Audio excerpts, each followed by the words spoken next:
कैसे हैं आप लोग। मैं शमशेर शमशेर में आपका स्वागत करता हूं दोस्तों। मैं फिर आज आप लोग के साथ आया हूं साइंस का चैप्टर सेकेंड लेकर, जो कि क्लास 10th का। दोस्तों शुरू करने से पहले मैं बता दूं कि आपको कि अगर आपको बायोलॉजी के बारे में जानना है दोस्तों, तो आप मेरे पहले वीडियो पर जाके देख सकते हो, जो कि मैं आइकन में दे दूंगा दोस्तों। और दोस्तों बढ़ता हूँ अपनी वीडियो की ओर। तो दोस्तों सबसे पहला हम लोग का है अनुच्छेद 7.1 से आधारित क्वेश्चन है दोस्तों।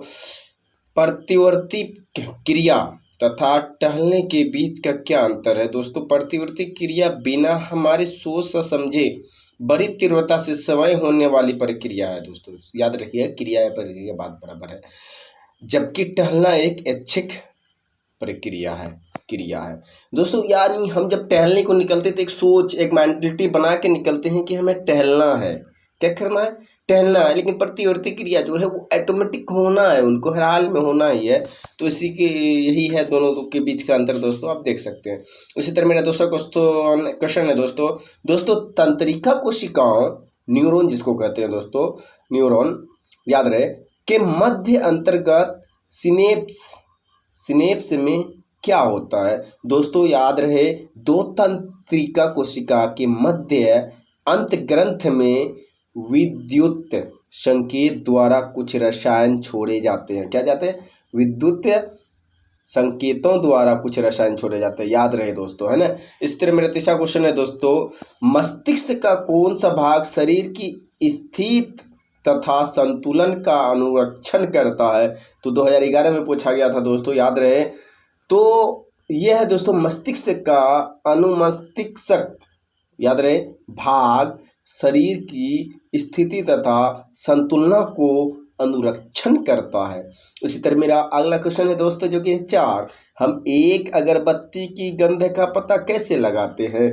तो दोस्तों हम एक अगरबत्ती के गंध का पता ऐसे लगाते हैं कि हम एक अगरबत्ती की गंध का पता पश्चिम मस्तिष्क द्वारा नियंत्रित ज्ञानेंद्रियों पर स्थित संगंधीय गंधीय संवेदकों द्वारा लगाते हैं।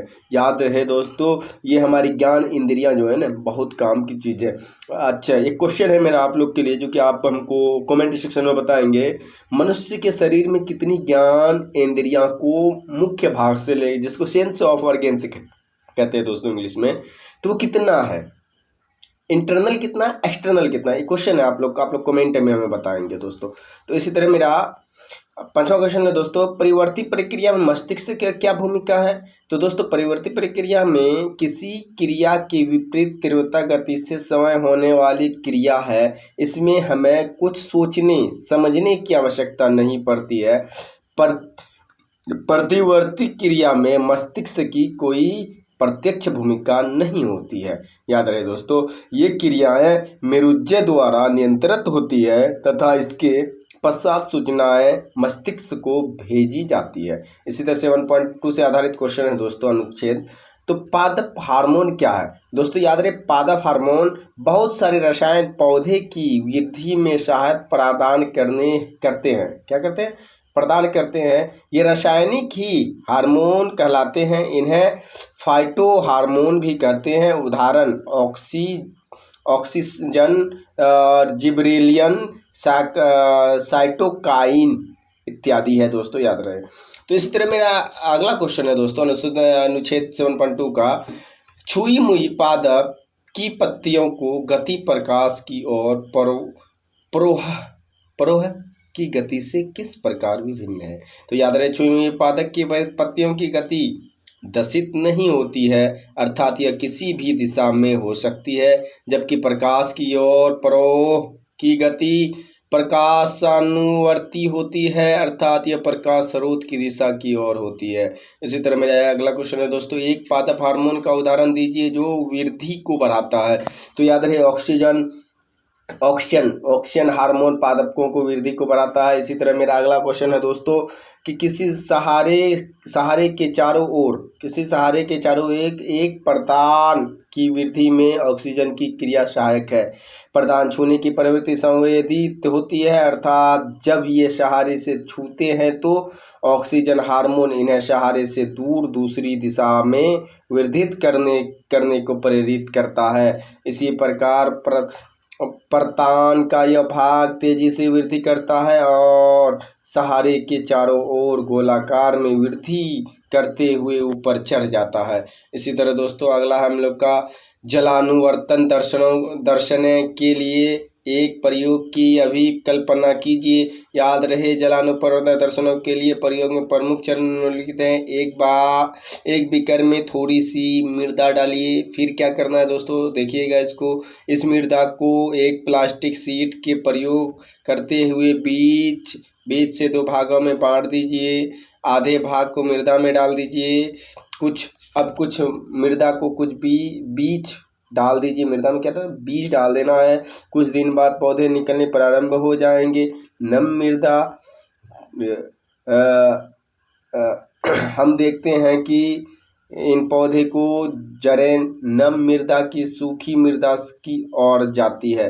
ये जो दोस्तों जड़ रहेगा ना, पौधा का जो जड़ रहेगा, आप एक बेकर ले लें, उसको 2 भागों में बांट दें। एक तरफ क्या करें, एक तरफ भिगा हुआ माटी रख दें, एक तरफ सूखा माटी रख दें। तो सूखे माटी में बीज को बो दें, ठीक है। उसके बाद देखिएगा जब वो पौधा आ जाएगा, ऊपर पेड़ आ जाएगा, तो उसका जड़ जो होगा ना दोस्तों, वो जिधर भिगा हुआ माटी रहेगा उधर भागेगा ऑटोमेटिक। उसको किसी के बताने की जरूरत नहीं, भिगा हुआ पानी उधर है, वो अपने आप भागने लगेगा। इसी तरह मैंने अनुच्छेद 3 से आधारित क्वेश्चन है दोस्तों। जंतुओं में रासायनिक समन्वय कैसे होता है। जंतुओं में रासायनिक समन्वय अंततः स्रावी ग्रंथियों द्वारा स्रावित हार्मोनों के द्वारा होता है। इसी तरह दोस्तों मेरा दूसरा क्वेश्चन है, आयोडीन युक्त नमक के उपयोग की सलाह क्यों ली जाती है। देखिए, आयोडीन युक्त नमक में उपयोग की सलाह इसलिए दी जाती है क्योंकि इनमें आयोडीन होता है जो थायराइड ग्रंथि द्वारा थायरोक्सिन हार्मोन को निर्माण करने के लिए आवश्यक होता है। और थायरोक्सिन हार्मोन कार्बोहाइड्रेट, प्रोटीन तथा वसा को उपचायन करता है। इसकी कमी में घेंघा रोग हो जाता है अगर ये नहीं रहेगा तो। जब ध्यान सुन, एडी नली रुधिर में प्रवाहित होता है तो हमें शरीर में क्या अनुक्रिया होती है दोस्तों, ये देख सकते हैं आप लोग। इतना अगर करेंगे तो दोस्तों वीडियो लंबा हो जाएगा। अब इसका स्क्रीनशॉट ले लें, देख लें, हमें अपने क्वेश्चन आंसर की ओर भी जाना है। हाँ देखिए दोस्तों, अब आ गया मेरा क्वेश्चन आंसर। निम्नलिखित में से कौन सा पादप हार्मोन है, तो याद रहे साइटोकाइनिन।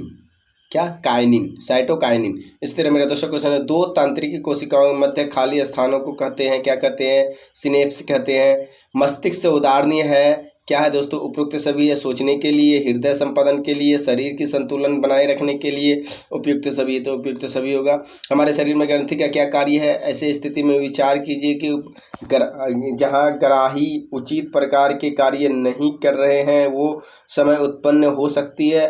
दोस्तों हमारे शरीर में उपस्थित ग्राही वातावरण से सूचनाओं को एकत्रित करते हैं तथा तांत्रिक कोशिकाओं को शीर्ष पर पहुंचाते हैं, जहां इन्हें पहचाना जाता है कि ग्राही हमारी ज्ञानेंद्रियां में उपस्थित होती है। यदि हम अपना भोजन करते समय अपनी नाक में बंद कर देते हैं तो हम भोजन को स्वाद की पहचान नहीं कर पाएंगे। इस प्रकार यह हमारे शरीर को उपस्थित ग्राही का ज्ञानेंद्रिय अपना कार्य सुचारू रूप से नहीं करेंगे तो हम अपने वातावरण की घटनाओं का ज्ञान नहीं विक्षिप्त कर पाएंगे।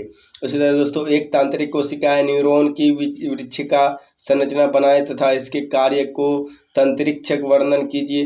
दोस्तों ये देख सकते हैं 2011, 12, 13, 14, 17 में भी पूछा गया दोस्तों इसका फिगर भी मैं डाल दूंगा। इसी तरह कार्य कोई सूचना तांत्रिक कोशिका के क्या कहते हैं, मालियलिन आच्छाद दुर्माकृति सिरे द्वारा उपार्जित की जाती है और एक रासायनिक क्रिया द्वारा यह एक विद्युत आवेग पैदा करती है। इस तांत्रिक एक्सोन में होता है, वह इसके अंतिम सिरे तक पहुंच जाता है। एक्सोन के अंत में विद्युत आवेग का कुछ संरचनाएं के विमोचन करता है। यह रासायनिक रिक्त स्थान का निष्पेचन दरार है। तो दोस्तों इसको आप लिख सकते हैं इस तरह में। अगर छठा क्वेश्चन है दोस्तों, पादप में प्रकाशानुवर्तन किस प्रकार होता है, तो आप इसको भी देख सकते हैं दोस्तों।